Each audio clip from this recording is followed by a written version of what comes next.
On today's episode of Beauty Behind the Brand, we're going to talk about branding and packaging, creating a memorable and appealing product line. These are some key takeaways that I've implemented in my product line and things that I've noticed with other product lines that we have brought into our brick and mortar spa location. So let's dive into this episode. Our first question today is, what role does branding and packaging play in creating a memorable and appealing product line?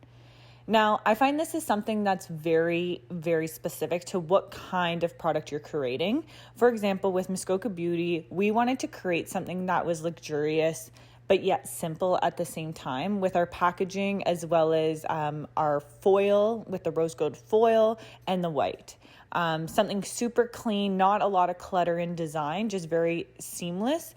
And I've seen a lot of other brands bringing in kind of those foil looks for a little bit of a higher end look, as well as with light reflection in displays, as well as just kind of eye catching when you're going down the aisles and when shopping, indoor online shopping, and social media, of course. So some of the roles within packaging, creating, there's a lot of things that you want to think about as a consumer, putting yourself in those consumer eyes of when you're walking down those aisles or when you're picking up the product and how it makes you feel when holding it. We wanted to just be more than just a lash company. We wanted to be kind of that essential line that you think of when it comes to lashes and brows. Whether you're the consumer and or the professional using it, we want everyone to be able to understand the simplicity of Muskoka Beauty and the natural quality that's behind it, as well as how user-friendly it is too. So some of the things that made us think of the white and the rose gold was, at the time, a lot of my friends were using, and we also had marble, actually, a lot of marble backgrounds and such with our packaging originally.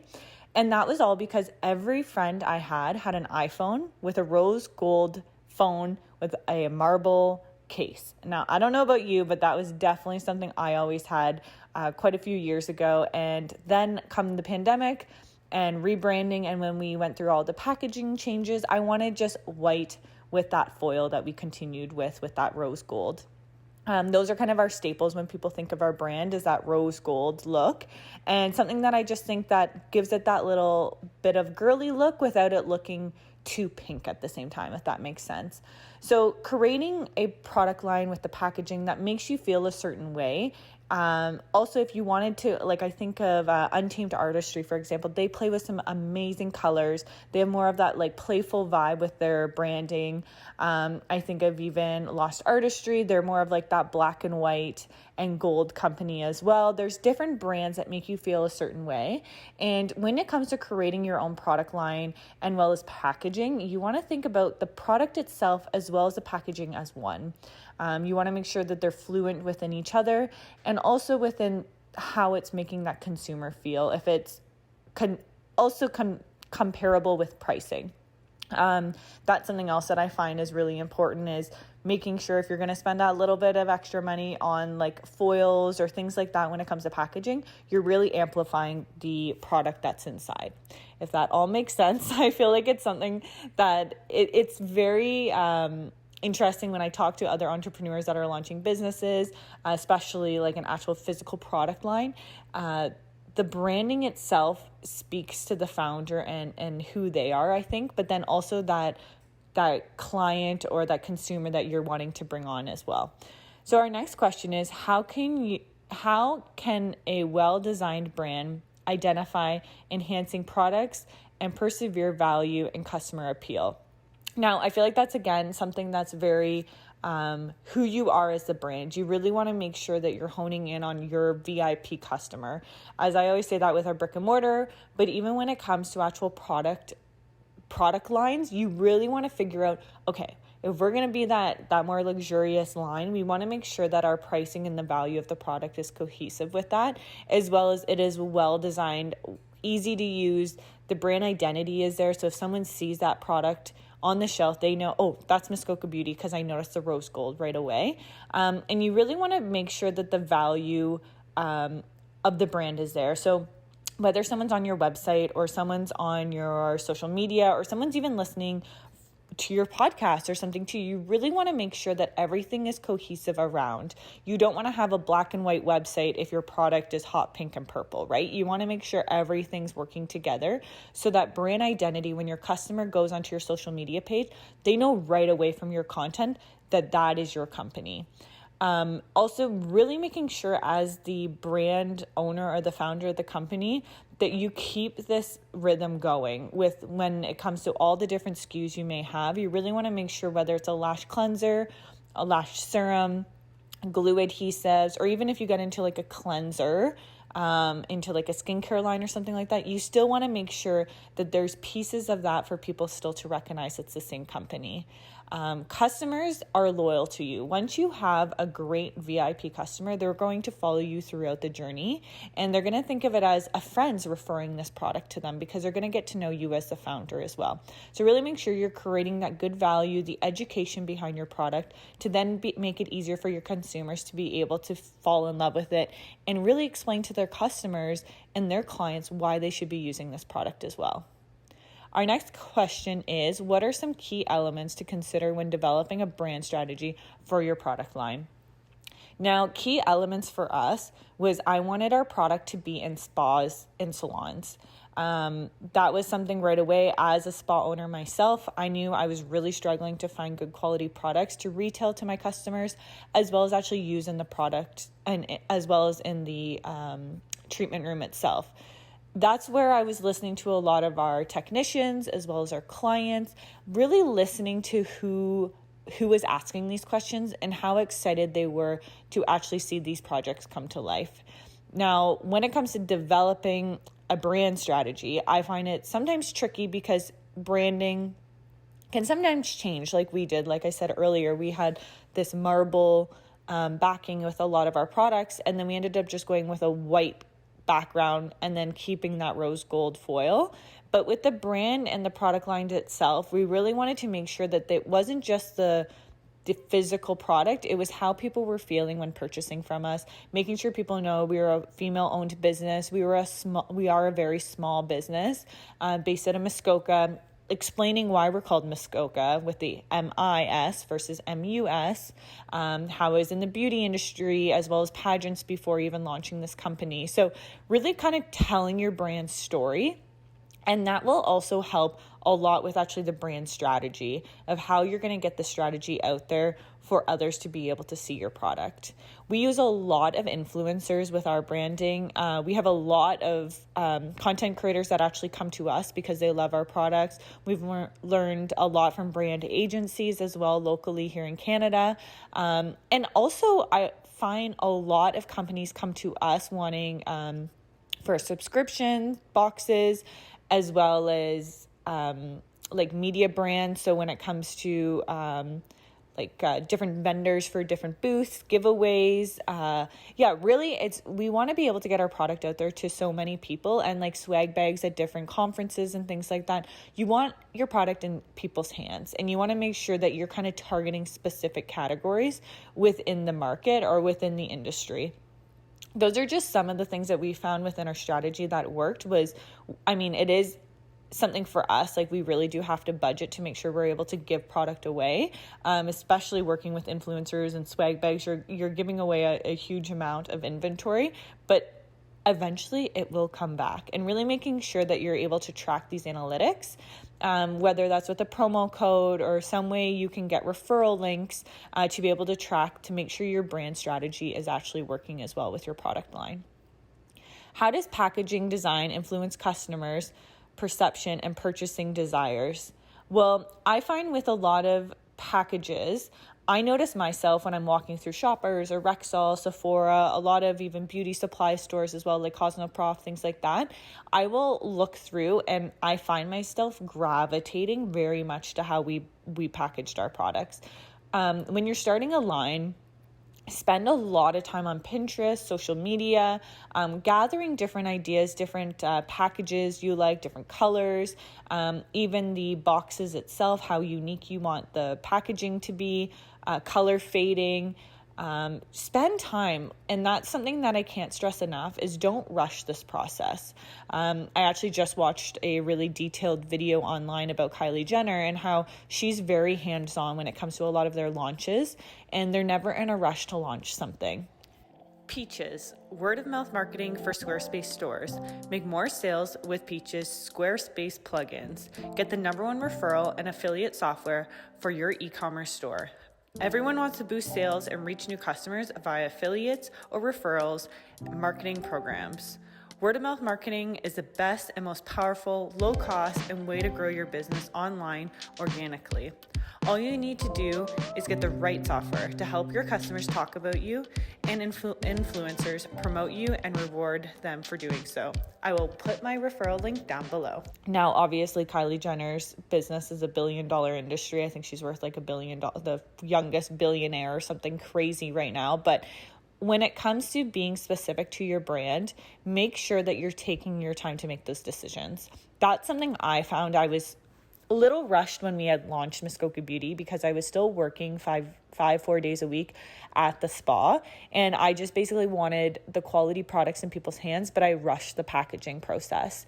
So when we went to go rebrand and repackage, that was where I really wanted to make sure we were dialing into all those details. We were adding, like our lash serum, for example, has that measuring ruler inside of the packaging. Really make sure you're thinking of these little details that makes your brand different, as well as yourself putting your creative cap on. So I found I would categorize my days in different levels. So I would be like, okay, we're going to work on the actual physical bottle today. Okay, once we've got that organized, maybe we're going to change the way the logo is going to be angled on it, or the way the font's going to be written on the bottle. And then the next following day, once you have that backing with the bottle, then you can make that decision with the actual box that's coming in as well, making it that client experience when you're going to be opening up that box and how it makes you feel. Also, how easy it's going to be able to use the product. That was something we did with our pumps for our lash serum, making sure it was something that was user-friendly, there was a less waste, it's recyclable, advertising that it's vegan, cruelty-free, all the good things, and really getting clients as well as consumers' feedback before launching. We had a lot of details when it came to how we were going to fit all this information on our boxes. And with all the languages we need to have, as well as here in Canada, we have to have everything in French too on our labels. And really making sure you're playing around with the fonts. That's why I love Canva, is we actually forward a lot of our stuff on there if we're playing around with the different fonts before it goes to our designer and packaging, to see what we think. Playing around with it, moving things around, getting opinions from other people, making multiple different areas of it on the box. It's fun. Like, that's the part I really enjoy about this part of my career, is launching products, as well as the design, the packaging. We're working on something really exciting that will hopefully be launching this fall. And it's been such a fun process. We've already done our photo shoot for it. We're working on the final packaging for it to go to manufacturing. And it's just a fun process to be able to see all the step-by-steps that you go through to create an actual physical product. I remember when we were starting our project of Muskoka Beauty before it was even a thing, and getting samples and testing the product, looking at different formulations, how we were going to make it even better from the current formulation, adding different things, taking things out, getting like PETA certified with certain products, and even now looking at dermatologist approvals and all these different things that gives you that brand loyalty. Yes, it comes to like the branding and the packaging, but I feel like the brand loyalty and how you're going to make this product that much better is so important. And I feel like that's what influenced me to consume different packaging decisions, is how that's going to make me feel and how my consumer's going to feel, that we took the time to perfect this product. The pumps for the lash serum, or sorry, not for the lash serum, for the lash lift and the lifting products for brows and lashes, that was a long process. That took us probably a year to find pumps that we loved. If you haven't seen or used our lash lift solutions and or our brows, it's the same pump for either lashes or brows. There's 104 pumps in each bottle. There's absolutely no waste, 100% recyclable. There were so many things that I was listening to the average lash artist that was like, oh my gosh, all these little sachet things I'm throwing out. There's so much waste. And even at our spa, there was product we were throwing away. And as the owner of the business, I'm like, this is such a waste. We've got to come up with an easier solution. We always wanted something too that was very like sleek looking. The bottles were easy to store. They were going to take up too much room in someone's drawer. No matter the drawer size, they were going to fit in there. And the same product that everyone loved, but just in a different bottle. And they have been flying off the shelves. Everyone's loving that product. And I think it's because it's easy to use when it comes to the packaging too. So that is definitely something. Do not rush the process when it comes to actually making decisions when creating a product, because that is going to make it easier for people to be influenced to purchase your product and their decisions to move forward with your brand. Then they might love your one cleanser, for example, and then start carrying multiple others if they're going to be placing orders with you. In a competitive market, what are some strategies to make a product line stand out through branding and packaging? I feel like this is a very similar question to the last one. Just make yourself unique. Think of the things that you as the consumer would want and different ways that you're going to stand out. That was something that I found was there was really no products that I could find that were in a pump, especially here in Canada, that had a really great solution when it came to lifting products that actually worked. As well as just like that you wanted to take a picture that you were using that product. That's something that I found. I'm very influenced by packaging, I think because now being in the industry, but I want to take a picture of our pumps. I want to take a picture of us actually physically using the pump when doing a lash lift.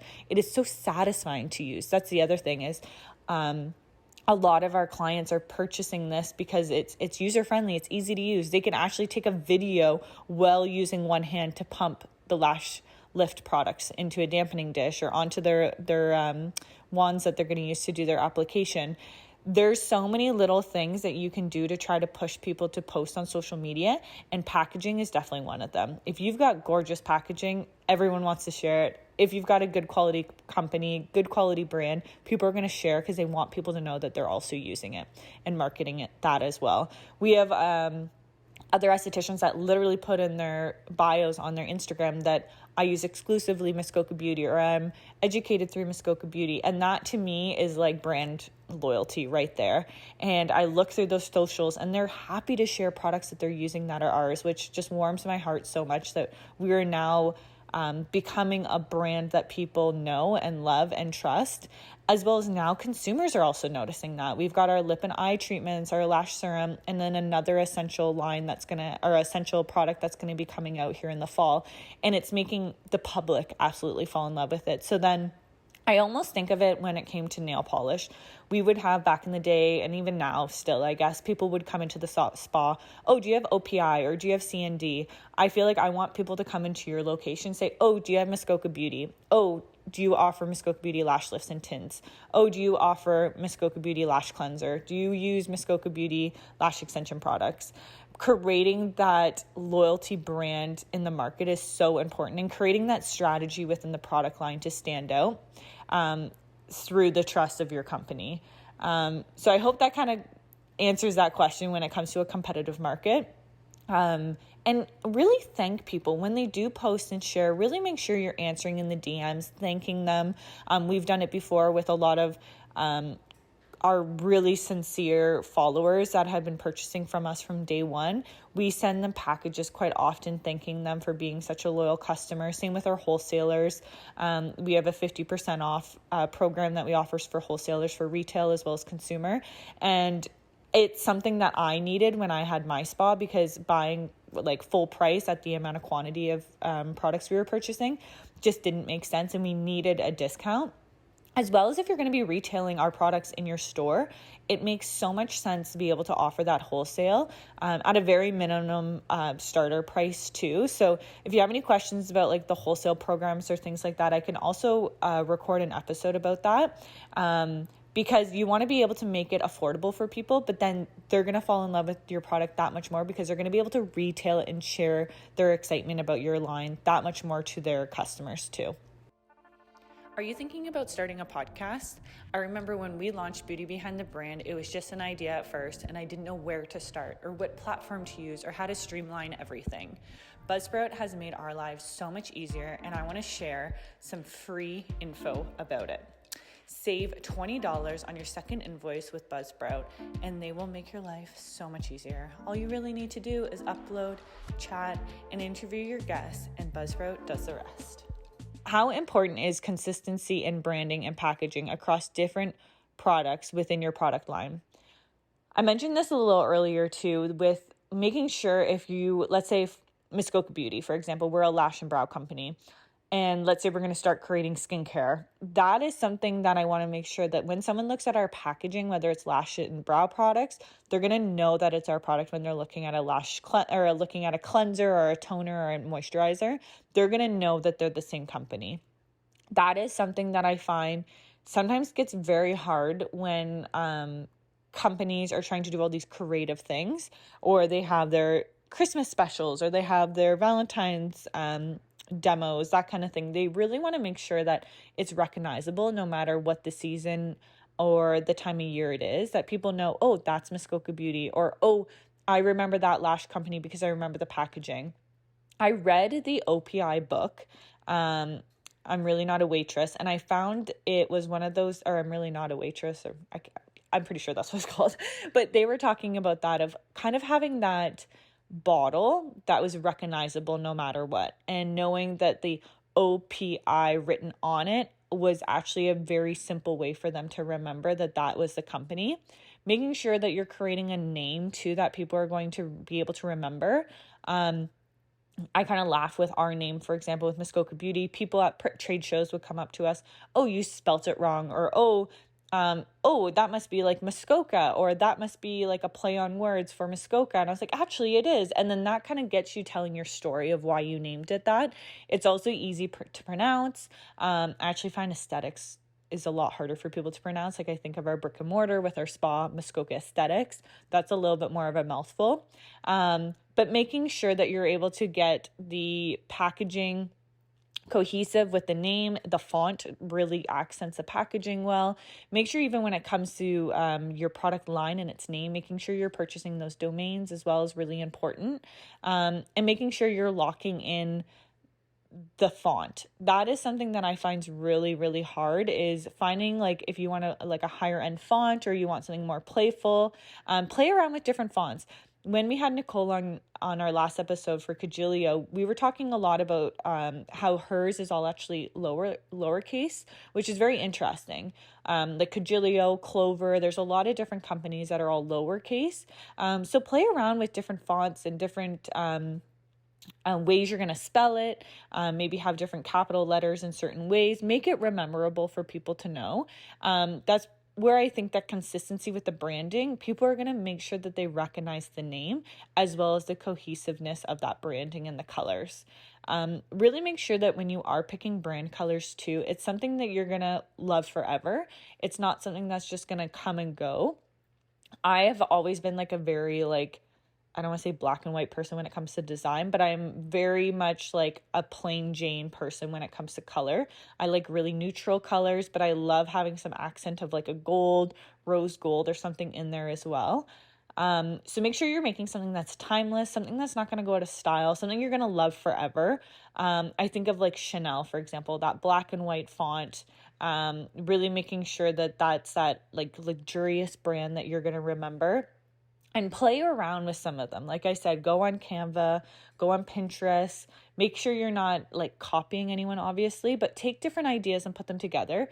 Do some brainstorming with your team. If you don't have a team, brainstorm with some girlfriends. Just have some friends over one night, do kind of almost like a scrapbooking and figure out kind of your vision board of what you want to see the brand. Another big thing when launching a company as well, in a product line, try not to go too crazy with SKUs. That's something I did right off the bat, especially for lashes. There's a lot of SKUs with lashes, obviously. So make sure that you're possibly only launching 3 products. You've got your 3 go-to products. That's another thing it said in the Kylie Jenner video I was watching, is she had 3 lip kits. Once you've narrowed down your branding as well as your marketing, your strategy, and you're able to sell those 3 products, then you can start growing from there. 3 products, especially with the amount of product that you have to have as some of your opening orders. That is something, or your like minimum order quantity, MOQ, that's something you're going to learn when you start purchasing from manufacturers.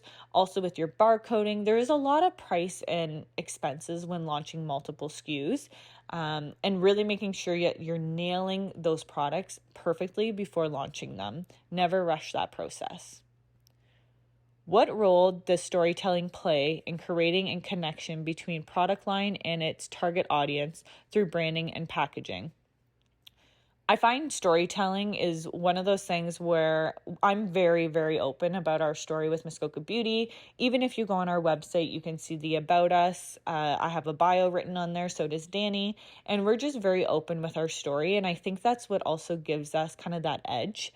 From owning a brick and mortar location still to this day and having it for 8 years now has really given us kind of that time to experiment with different products, as well as giving ourselves the experience to back our brand. I feel like it's one of those things when it comes to knowing a brand as well as its background, knowing that the owner of the company actually is an esthetician by trade, lash tech with how many years of experience. So then when you're actually using the products, you know that the person behind the company actually knows what they're doing. Another thing is within the brand itself, I'm very transparent in my journey within aesthetics, how I got into the industry, all the exciting things that has happened during the time of being an esthetician, as well as how I got into the industry of being into pageants. Also, when it comes to our story of, I am not a very good educational person. I'm very dyslexic. I did not do well in school when it came to reading and writing. I'm very transparent to that. And I feel like being honest and upfront to our consumers of our product, as well as someone who's looking from the outside, they know who I am. They know that I'm a real person. Especially with the podcast, I feel like it's been a great accent to actually having a product line as well as the actual brick and mortar store. People get to know us on a different level. Even Danny and I, we've known each other for well over 10 years now too. So it's been such a great experience to be able to go through this with somebody.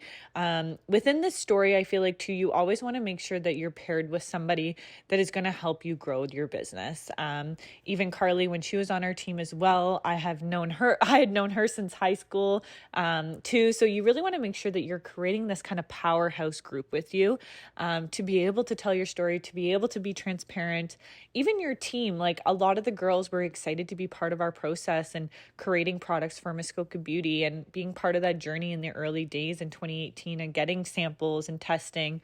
It's a fun experience. And make sure too, when you are launching your product, make sure that you've got the right team, people who are going to be honest with you, people that might say, you know what, let's maybe try this font or let's try this. People are very open, and try to be open as well. It's sometimes hard being the founder, the actual owner of the business too, and hearing all these kind of outside noises or people picking your brand apart, but be open to it. There might be a suggestion that just might click and change your brand forever. So with storytelling and being honest with yourself as well as the actual product, just be true to who you are, and you'll be amazed by the things that happen, and having that powerhouse group behind you.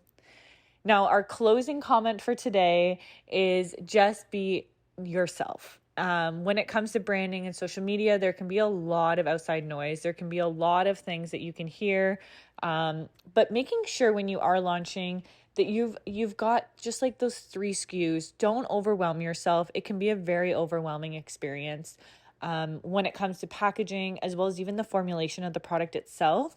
But when it comes to the brand strategy, think of things that you would want to see as a consumer. Even putting it out there to different influencers, seeing different ideas that could be created with that specific product, reaching out to brand agencies as well. We've worked with a great one out of Toronto that has been really, really transparent with us in our growth, and making sure it's something that's scalable. Making sure that you've got the correct manufacturers behind you when it comes to the packaging, that they're able to help you with that, and outsourcing if need be. And then when it comes to pricing and your strategies and actually having a budget, that's another big thing that could be a whole other podcast episode. But I really can't stress enough about being the brand itself, making sure that you're it can be perfect. I mean, nothing's perfect when you go to launch it, but make sure it's is something that you are proud to put out to the world, something that that when people look at that and they're thinking of you, they're going to be proud of you. And it is definitely a big leap to go into in launching a new company, especially a actual physical company too, where you're getting SKUs and inventory. That is something that can be very scary, but all it takes is get some samples. Ask for samples, ask for actual prints of the boxes before jumping into multiple SKUs or multiple thousands of SKUs. That's something I can't stress enough of, is really get those samples, make sure you're holding that product in your hand. And it is actually the best feeling ever. I can't even explain. I'm sure I haven't had a kid yet, but I'm sure when you've had your first child or whatever, and you're holding that product or that baby, sorry, I feel like it's like a product for me at this point in my life where I'm like, oh my gosh, wow, we have created this product and it's physically in our hand and now we're able to sell it to the world. So really, really hone in on who you are. Think of the things that you have sitting on your shelf within your bathroom or your vanity that you actually really admire and like to have on display. Create those kind of vision dream boards with friends or family, your team that's going to be standing behind you no matter what. And yeah, it's a very exciting time. Just make sure you're dotting your I's, crossing your T's, making sure you're doing everything you need to do, and you're going to be amazing no matter what. So give yourself the pat on the back for even just diving into this episode, being curious about branding and strategies within the market, and you've got this. I'm excited to see something you're going to create in the near future, and you've got this.